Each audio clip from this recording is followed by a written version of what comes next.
Hello. हम लोग इस वीडियो में समय त्वरण ग्राफ के बारे में पढ़ते हैं।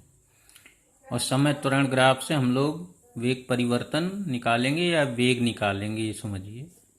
तो विभिन्न समयों पर वस्तु का त्वरण ज्ञात कर समय व त्वरण के बीच खींचे गए ग्राफ को समय त्वरण ग्राफ कहते हैं। तो इस तरह से त्वरण जो है, त्वरण को हम लोग वाई अक्ष पे दिखाएंगे और समय को एक्स अक्ष पर।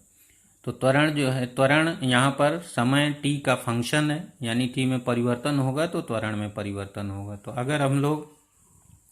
अगर कोई वस्तु विरामावस्था में है या एक समान वेग से गतिमान है तो त्वरण दोनों कंडीशंस में शून्य होगा, दोनों दशाओं में शून्य होगा। उस समय अगर हम त्वरण और समय के बीच ग्राफ खींचें तो ये एक मोटी रेखा दिखाई गई है जो टी अक्ष पर मिलती है हमेशा।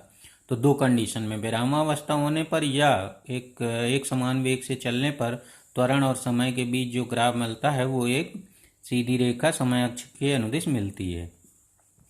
अब यहाँ पर त्वरण इस तरह से एक समान त्वरण कहा जाता है क्योंकि टाइम तो बदल रहा है लेकिन त्वरण में कोई परिवर्तन नहीं हो रहा, तो इसमें वस्तु एक समान त्वरण से गति कर रही है। तो इस कंडीशन में जब वस्तु एक समान त्वरण से गति कर रही होती है या असमान त्वरण से गति करे तो जो ग्राफ में वक्र मिलता है, तो यहाँ वक्र सीधी रेखा मिली है, तो इस रेखा और समय अक्ष के बीच ये जो घिरा हुआ क्षेत्रफल होता है वो उन दोनों समयों के बीच वेग परिवर्तन को शो करता है। तो अगर हम इस क्षेत्रफल को निकाल लें तो हमें इस दौरान t1 से t2 के दौरान वेग परिवर्तन मिल जाएगा। तो ये क्षेत्रफल निकालना माने समाकलन बताया था मैंने, समाकलन किया जाता है। तो इसमें त्वरण का हम लोग समय के साथ समाकलन कर लेंगे तो ये t1 से t2 के बीच का ये क्षेत्रफल निकल आएगा, तो इस दौरान वेग परिवर्तन मिल जाएगा। तो अब देखिए कैसे निकालते हैं।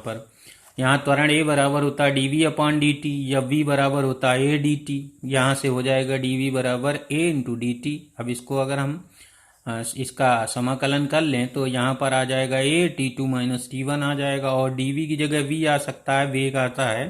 तो वेग परिवर्तन कह लीजिए ग्राफ से मिल जाएगा क्षेत्रफल से, चाहे वेग मिल जाएगा उस दौरान का, लेकिन वेग चूंकि बदलता रहता है इसलिए वेग परिवर्तन मिलेगा वहाँ से। तो यहाँ पर a dot t2 minus t1 एक समान त्वरण से गतिमान वस्तु के समय त्वरण ग्राफ में प्राप्त रेखा व समय अक्ष के बीच का घेरा क्षेत्रफल है जो पीछे लाइनिंग में बना हुआ है, और यह t2 व t1 के बीच वेग परिवर्तन को व्यक्त करता है। तो इस तरह से हम लोग ग्राफ से t2 से t1 समय के बीच या t1 से t2 समय के बीच यूं कह लीजिए वो वेग परिवर्तन ज्ञात हो जाता है। अब अगर ग्राफ t अक्ष के ऊपर है तो क्षेत्रफल धनात्मक होगा, वेग परिवर्तन को धनात्मक लेंगे, और t अक्ष के नीचे का अगर ग्राफ है, t अक्ष के नीचे मिल रहा है तो क्षेत्रफल ऋणात्मक लेंगे और वेग परिवर्तन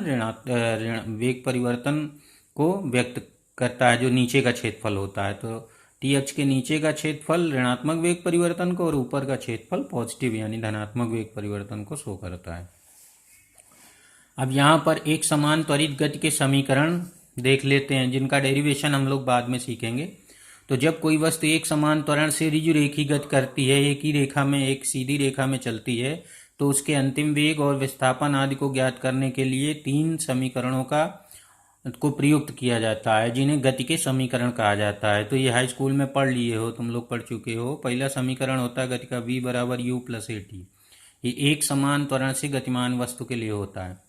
और विस्थापन s बराबर होता है u T plus half A T square. और तीसरा समीकरण जो जिससे अंतिम वेग ज्ञात करते हैं v स्क्वायर बराबर u स्क्वायर प्लस 2as। तो पहले और तीसरे से अंतिम वेग और दूसरे समीकरण से विस्थापन ज्ञात कर सकते हैं। अब यहाँ पर ये याद रखना है u v a s t ये सब इनका अपना अर्थ है, फिजिक्स में इनके सबके नाम हैं। u को कहते हैं प्रारंभिक वेग, v को अंतिम वेग और a को त्वरण कहा जाता है, हम लोग ऑलरेडी जानते हैं। s को विस्थापन और t यहाँ पर समय। और एक गति का चौथा समीकरण भी हम लोग पढ़ेंगे जो टीवें सेकंड में, किसी विशेष सेकंड में चली गई दूरी या विस्थापन को व्यक्त करता है, तो इसको एस टी से लिखते हैं। तो एस टी बराबर होता है u plus half a bracket में 2t माइनस 1। तो ये गति का चौथा समीकरण कहलाता है। टीवें सेकंड में चली गई दूरी, अर्थात किसी विशेष सेकंड में चली गई दूरी। विशेष सेकंड का मतलब है यहाँ पर जैसे कोई वस्तु चली जा रही है तो 9वें सेकंड तक 9 और 10 के बीच में यानी 10वें सेकंड में कितनी दूरी चलेगी वो इससे ज्ञात किया जाता है।